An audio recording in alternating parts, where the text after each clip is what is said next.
ചെറുപ്പക്കാരാ, സ്വലാത്ത് ചൊല്ലിക്കോ, മുത്തുനബി തങ്ങളെ നെഞ്ചോട് ചേർത്ത് വെച്ചോ.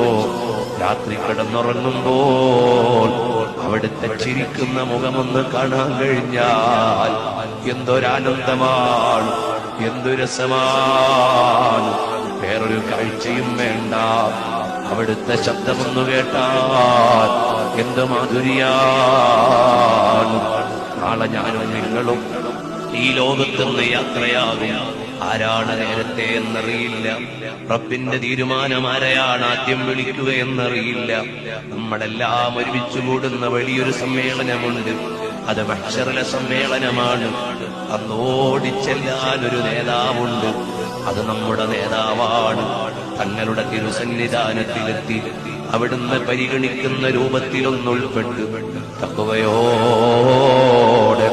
ഹബീബായ മുത്തുനബി തങ്ങളുടെ മഹബ്ബത്തിന്റെ ലോകത്ത് സ്വീകരിക്കപ്പെടുന്നവരിൽ ഞങ്ങളെ ഒന്ന് ഉൾപ്പെടുത്തി തരണം അല്ലാഹ്. കൽബൊന്ന് ചേർത്തു തരണം അല്ലാഹ്.